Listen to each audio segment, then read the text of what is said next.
Om Shanti. Good morning. आज बाबा की 1/4/2021 की वाणी है। आज बाबा ने कहा, बच्चे तुम ईश्वरीय सैल्वेशन आर्मी हो। सारी दुनिया की जो नैया डूबी हुई है उनको पार लगाने वाले हो। जो दुनिया में आत्माएं दुखी अशांत है, उन परेशान है, उनको बाप का ज्ञान दे करके सुख शांति में लाने वाले हो। दूसरी बात बाबा ने सुनाया कि तुम सदा सुहागन हो। जैसे सुहागन होती है तो सुहागन की निशानी होती है तिलक। वो सदा मस्तक पर तिलक लगाकर रखती है, तो सुहाग की निशानी है। यहाँ बाबा ने कहा कि बच्चे तुम बाप की स्मृति का तिलक लगाओ, आत्मिक स्मृति का तिलक लगाओ। जिसको बाप की याद होगी, मेरा तो एक शिव बाबा, दूसरा ना कोई, और किसी भी देहधारी की स्मृति ना आए, संकल्प में स्वप्नों में भी ना आए। अगर किसी देहधारी की याद आई, बाप की याद भूल गई, तो फिर पतिव्रता स्त्री नहीं कहते हैं। बाबा भी कहते हैं, बच्चे तुम पतिव्रता हो ना, बाबा के सिवाय और किसी भी देहधारी को याद नहीं करो सिवाय बाप के, क्योंकि बाप से ही हमें सच्चा सच्चा सुख मिल सकता है। इसलिए बाबा ने कहा तुम खुदाई खिदमतगार भी हो, सबकी सेवा करने वाले हो। तो अभी हम बाबा की वाणी सुनेंगे। सार है मीठे बच्चे, तुम ईश्वरीय सैल्वेशन आर्मी हो। तुम्हें सबको सद्गति देनी है। तुम्हें सबको सद्गति देनी है। सबकी प्रीत एक बाप से जुटानी है। बाबा ने कहा कोई भी आत्मा हो, सबको बाबा का ध्यान देना है। सबकी प्रीत एक बाबा के साथ जुटानी है। प्रश्न है, मनुष्य अपना अक्ल किस बात में लगाते हैं? मनुष्य अपना अक्ल किस बात में लगाते हैं? और तुम्हें अपना अक्ल कहाँ लगाना है? दो बातें हैं, मनुष्य कहाँ लगाते हैं और तुम्हें कहाँ लगाना है। जिसका बहुत सुंदर जवाब दिया बाबा ने। मनुष्य तो अपना अक्ल आकाश और सृष्टि का अंत पाने में लगा रहे हैं, लेकिन इससे तो कोई फायदा नहीं। बाबा ने कहा अगर मान लो ऊपर भी प्लॉट ले लेते हैं तो कौन सा विनाश के बाद जाके रहेंगे वहां। तो बाबा ने कहा कहाँ कहाँ बुद्धि लग रही है, लेकिन इससे तो कोई फायदा नहीं। इसका अंत तो मिल नहीं सकता। तुम बच्चे अपना अक्ल लगाते हो। किस बात में? किस बात में अक्ल लगाते हैं? पूज्य बनने में। कैसे पुरुषार्थ करें जो हम देव पद को प्राप्त करें, पूज्य देवता बन जाएं। उन्हें दुनिया नहीं पूजेगी, भले कहाँ कहाँ अक्ल लगा रहे हैं, उन्हें दुनिया नहीं पूजेगी। तुम बच्चे तो पूज्य देवता बनते हो। द्वापर युग से मंदिरों में जो मूर्तियां बिठाते हैं वो तुम बच्चे ही तो हो।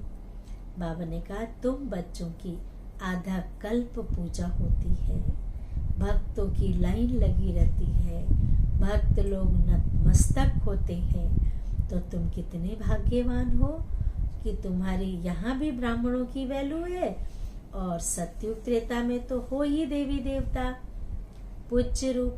लेकिन जब द्वापर कलियुग में आते हो तो भक्त लोग तुम्हारी पूजा करते हैं। तो गीत है, तुम्हें पाके हमने जहां पा लिया, जमी तो जमी आसमां पा लिया। धारणा के लिए मुख्य सार है। पहली पॉइंट, और सबसे बुद्धि की प्रीत तोड़, और सबसे बुद्धि की प्रीत तोड़ एक बाप से जोड़नी है, और सबकी प्रीत एक बाप से जुड़ाने की सेवा करनी है। बाबा ने बहुत सुंदर बात कही कि सबसे बुद्धियोग तोड़, किसी भी देहधारी को याद नहीं करो, और साथ में औरों को भी, सबकी प्रीत भी बाप से जुड़ाने की सेवा करनी है।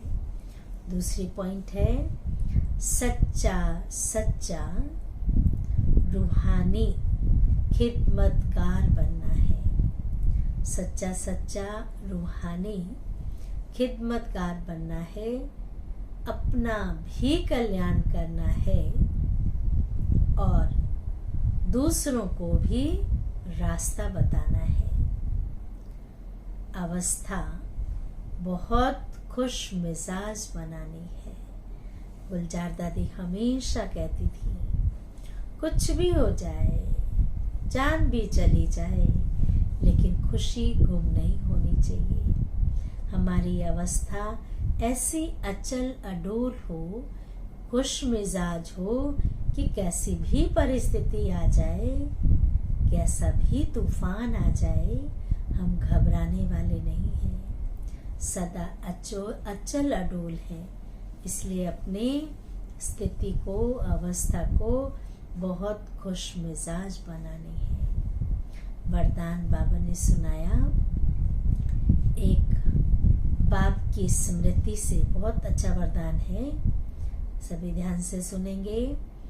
एक बाप की स्मृति से सच्चे सुहाग का अनुभव करने वाले भाग्यवान आत्मा भव, जिसका विस्तार है, जो किसी भी आत्मा के बोल सुनते हुए नहीं सुनते, किसी अन्य आत्मा की स्मृति, संकल्प व स्वप्न में भी नहीं लाते। जो पतिव्रता स्त्री होती है, वो ना किसी की बात सुनती है, ना किसी को याद करती है, संकल्प में भी नहीं लाती, स्वप्न में भी नहीं लाती।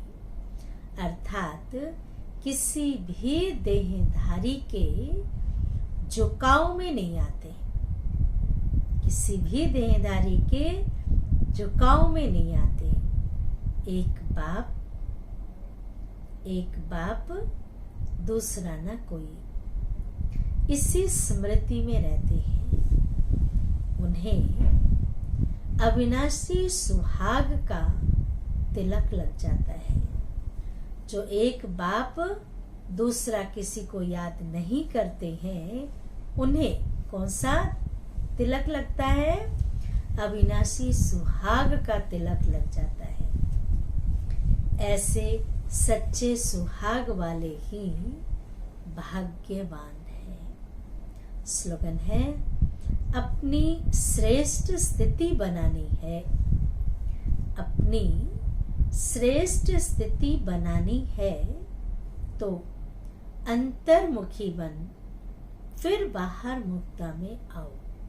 पहले स्थिति को मजबूत बनाओ, बाबा की याद में हो, फिर वार्तालाप में आएंगे तो सहज होगा। ओम शांति, ओम शांति, ओम शांति।